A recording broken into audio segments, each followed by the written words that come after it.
அந்த தொடர்பினை உறுதிப்படுத்துகின்ற வகையில இங்கு திருச்சி மாவட்டத்தினுடைய அமைச்சர், தமிழ்நாடு திராவிட மாடல் நடத்தி கொண்டிருக்கிற மாண்புமிகு தமிழ்நாட்டினுடைய முதலமைச்சர் தளபதி அவர்களுடைய பாசத்திற்குரிய தம்பியாக விளங்கிக் கொண்டிருக்கிற திராவிட முன்னேற்ற கழகத்தினுடைய திருச்சி தெற்கு மாவட்ட செயலாளர் பள்ளிக்கல்வித்துறை அமைச்சர் மாண்புமிகு அன்பில் மகேஷ் பொய்யாமொழி அவர்கள் யாரு மோடியை விரட்டுகின்ற ஒரு இயக்கமாக இந்த இயக்கம் மாற வேண்டும் என்று சொல்லி சிறிதாக கூட்டம் இருந்தாலும் இஸ்லாமிய சகோதரர்கள் இன்றைக்கு இந்தியாவில் படுகின்ற துன்பங்களை உணர்ந்து மிக விரைவாக அவர்கள் எப்படியெல்லாம் சங்கிகள் எப்படியெல்லாம் இந்த தமிழ்நாட்டை துவசம் செய்ய வேண்டும் என்று சொல்லி நடிகன் வழியாகவும் பல்வேறு வழிகள் வழியாகவும் இங்கு வந்து கொண்டிருக்கிற அந்த சூழ்நிலைகள் எல்லாம் நீங்கள் அறிவீர்கள்.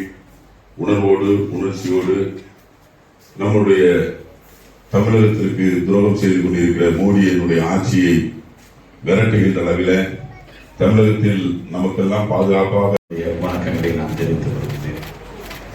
நடைபெறவிருக்கின்ற 2026 தேர்தல் என்பது உரையாற்றிருக்கின்ற நம்முடைய சட்டமன்ற உறுப்பினர் சொன்னது போல எல்லா விதத்திலும் நமக்கான இடைஞ்சல்களை ஒன்றியத்திலிருந்து அவர்கள் தொடர்ந்து கொடுக்க இருக்கிறார்கள்.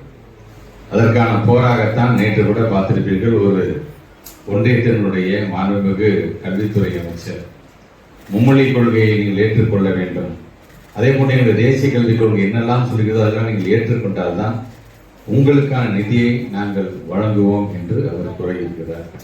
அதற்குடன் இன்னைக்கு நம்முடைய மாண்புமிகு தமிழ்நாட்டுடைய முதலமைச்சர் அவர்கள் இது போன்ற இந்த பிளாக்மெயில் செய்யக்கூடிய இந்த வேலையை நீங்கள் நிறுத்திக் கொள்ள வேண்டும், இல்லை என்றால் தமிழ்நாட்டு மக்கள் உங்களுக்கு தொடர்ந்து பாடத்தை புகட்டுவார்கள் என்று இன்றைக்கு சொல்லியிருக்கிறார். அதே நேரத்தில் இன்றைக்கு சிறுபான்மை சமுதாயம் என்று வரும்பொழுது உங்களை எல்லா விதத்திலும் எப்படியெல்லாம் உங்களுக்கான இடைஞ்சலை, குறிப்பாக இப்போ சமீபத்தில் இந்த வக்பு வாரியம் என்று வரும்பொழுது பாரம்பரியமாக நாம் அதை பராமரித்துக் கொண்டிருக்கும்போது அதில் ஒரு கண்ணியமிகு இஸ்லாமிய சமுதாயத்தை சார்ந்திருக்கின்ற ஒருவர் இல்லாமல் ஒருவரை புதிதாக ஒருவரை நாங்கள் புகழ்த்துவோம் என்று சொல்வதெல்லாம் நமக்கான உரிமைகள் மீது அவர்கள் எந்த அளவுக்கு கை வைக்கிறார்கள் என்று நாம் தொடர்ந்து பார்த்துக் கொண்டிருக்கின்றோம். அதே வேளையில் இன்றைக்கு இது போன்ற தொழிலாளர் அமைப்பெல்லாம் நீங்கள் சேரும் பொழுது உங்களுக்கான உரிமைகளாக உங்களுக்கான தீர்மானங்களாக பல தீர்மானங்களை இங்கே எடுத்தீர்கள், அதை நாங்கள் படித்து பார்த்திருக்கிறோம். அது ஒரு பக்கம் இருக்குது என்று சொன்னாலும் நாம் அனைவரும் ஒன்று சேர்ந்து வருகின்ற 2026 ஒன்றிய அரசாங்கம் எத்தனை கூட்டணிகள் அமைத்தாலும் சரி அதையெல்லாம் முறியடிக்கக்கூடிய ஒரு கூட்டணியாக நம்முடைய இந்திய கூட்டணி அது விளங்கிட வேண்டும்.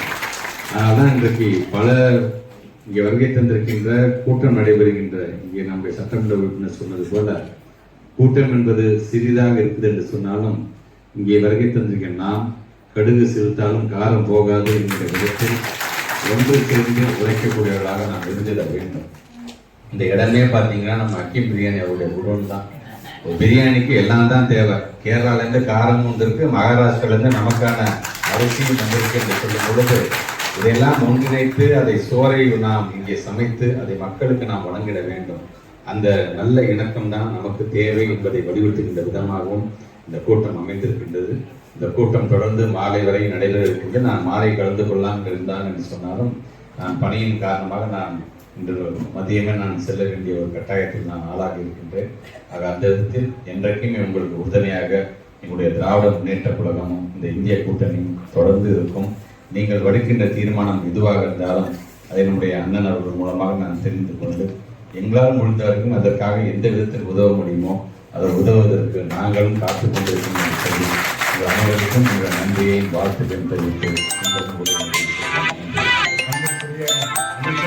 நட்பொன்று நெஞ்சத்து அகநக நட்பது நட்பு என்கின்ற குரலுக்கு முத்தமிழர் கலைஞர்களுடைய விளக்க உரை என்பது இன்முகம் காட்டுவது மட்டும் நட்புக்கு அடையாளம் அல்ல, இதயமாற நேசிப்பதே உண்மையான நட்பாகும் என்கின்ற அந்த விளக்க உரையோடு இந்திய யூனியன் முஸ்லிம் லீக்கினுடைய தொழிலாளர் அணி சுதந்திர தொழிலாளர் யூனியன் இந்த மண்டல கூட்டத்தை தலைமையேற்று நடத்தி கொண்டிருக்கின்ற இந்திய யூனியன் முஸ்லிம் லீக்கினுடைய திருச்சி தெற்கு மாவட்டத்தினுடைய தலைவர், எஸ்டியுனுடைய மண்டல கூட்டு ஒருங்கிணைப்பாளர் என்னுடைய அன்பிற்கினிய அண்ணன் KMK ஹபீபுர் ரஹ்மான் அவர்களே, வருகை தந்து சிறப்பித்துக் கொண்டிருக்கின்ற துணைத் தலைவர் கம்பரசம்பேட்டை பவுஸ் அவர்களே,